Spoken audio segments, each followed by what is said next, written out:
I thought it was. Jameson Taillon pitched pretty well for his moments out there. And, of course, the analytics geeks, let's go. We got to start doing matchups. And the next thing you know, it's boom, boom. And the Yankees strike out 17 times. And you said it. This reminds me of the last time these two teams played in the playoffs. These games look just like this. Exactly. And then when you get into the bullpen, it's the bullpen. Mm-hmm. And, it's not that Clark Schmidt isn't a good player or Frankie Montas at some point is going to be a good player. It's just that they're not the players. The players are in the bullpen of the other team. And, look, the Astros, hit 3 home runs last night. They struck out twice. That means there are a lot of balls in play. Mm-hmm. The Yankees struck out 17 times. I mean, and I have to say, as good a story and as great a story as Matt Carpenter has been or was when he first got here, initially off the couch. Lost. He has no business being in the lineup. Yeah, he absolutely. really doesn't. I mean, even the other night, his pinch hitting against the Guardians. Overwhelmed. He's just out of whack. And I don't know.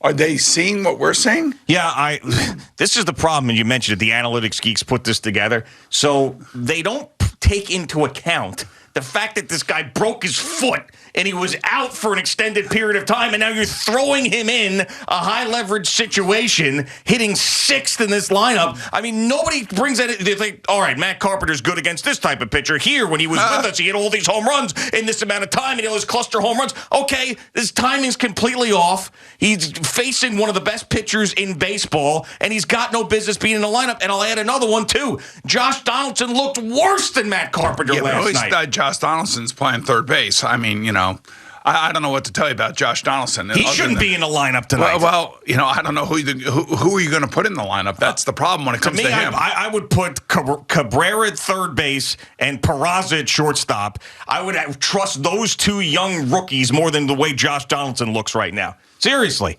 I mean, he struck out twice on 3 pitches. I know that. No shot. Hey, there's a couple times where they're just standing there and watching. He's hitting 5th. And, yeah, I know. And their knees are buckling. But that's against Verlander. We'll see what happens tonight. But they had his shots against him early, and he got better as the game went on. And his curveball was devastating, and hats off to him, whatever. But they had shots early. And the frustrating part was, even more frustrating, was the Judge diving catch.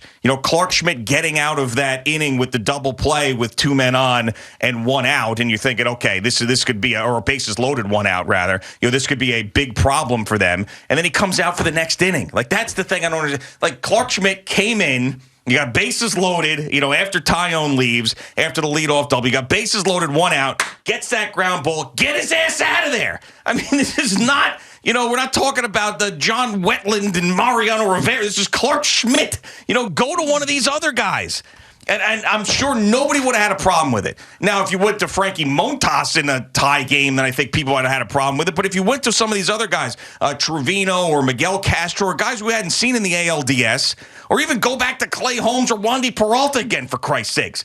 But to go to a second then inning, a full inning of Clark Schmidt, after what we saw with him Saturday night, you were lucky to get him out of there with that double play. And for Aaron Boone to bring him out again, I thought was a massive mistake. Bullpen.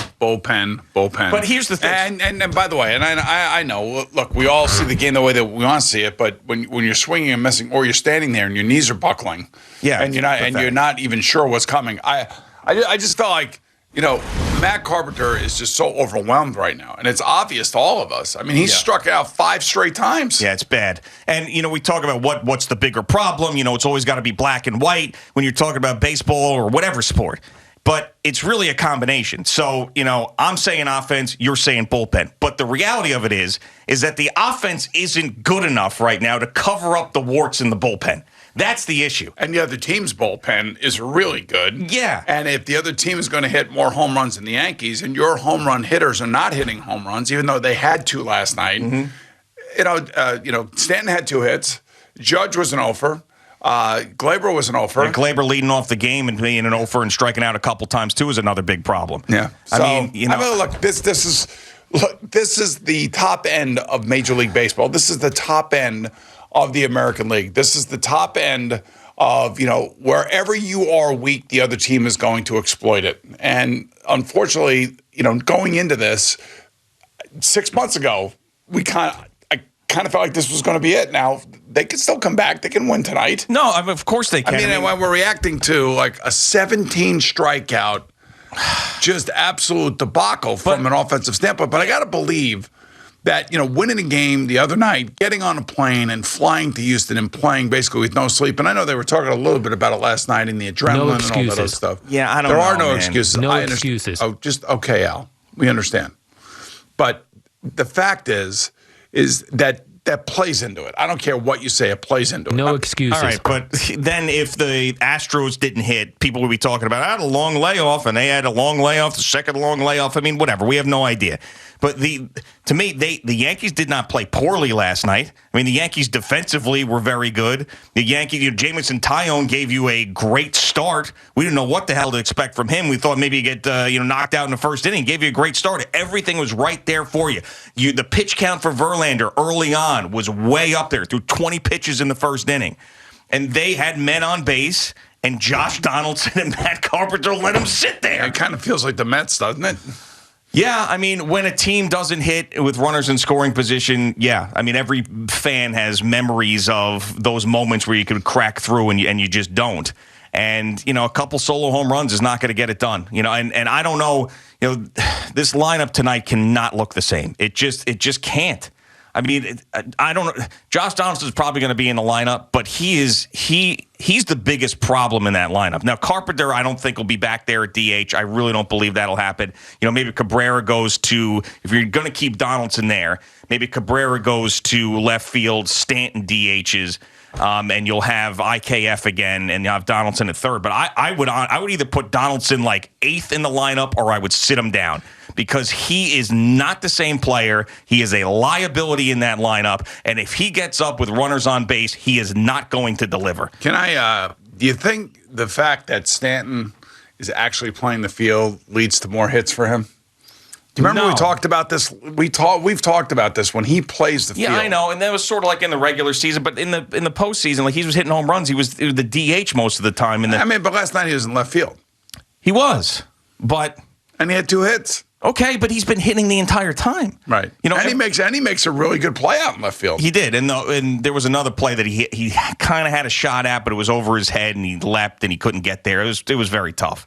But that was a nice play, and obviously the Judge play was even better, and it saved him a run early on. No, because in the home runs that he hit in the game against the series against the Guardians, he was a DH there. So I don't know. I just think he hits in the postseason no matter what. I know we're going to sit here and we're going to just go over this for 4 straight hours, but honestly, everybody's got to turn the page and got to see what Aaron Boone comes up with in terms of a lineup for tonight. Well, that's basically what it comes down to. The discussion today is you can't. Verlander's great, but there were major holes in that lineup last night, and you cannot toss that same thing out there. And I'm with you. The first words out of your mouth when the analytic geeks came up with this, they 100% did. 100% came up with that lineup. So all of a sudden now you're going back to IKF.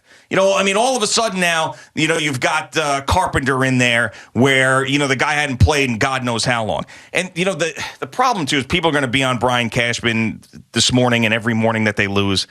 But there are 2 guys. We always talk about home run or bust for the Yankees and how they needed to change that. There's 2 guys that Brian Cashman brought in at different times that are not home run or bust guys, that are base hit guys, that work the count, that are guys that'll spray singles all over the place. And they're both hurt, and they're not on the roster. And that's DJ LeMahieu and Andrew Benintendi. So he tried to fix that, and DJ was one of those guys, one of the few guys who wasn't home run or bust, especially when he had that great season a couple of years ago, and neither one of those guys are on the team. So now it's home run or strikeout. That's what it is. Where would they be if they didn't trade for Harrison Bader? Yeah. No, I mean, seriously, the guy's got 5 home runs in the postseason. He's unbelievable. Absolutely unbelievable. So it's one guy who shows up every single game, that's for sure. Yeah, that is for sure. And, thank God they actually got him. Yeah. I mean, especially with the injury to Hicks. I'm not saying that Hicks would be doing this. Of course, we know that, he was off and had a horrific year. And I think Brian Cashman recognized that about halfway through the season and recognized that he had to do something about that particular position, even Brian though they Cashman traded. sucks. No, he doesn't. Even though they traded for a guy that was hurt. Yeah, no, they did, and it has ended up working out. I mean, I don't think anybody had issues with Harrison Bader being a Yankee. The issue was, did you have to trade Jordan Montgomery to get Harrison? Thank you for watching. Please like, comment, and subscribe. And don't forget to hit the red bell so you're notified when we have new content.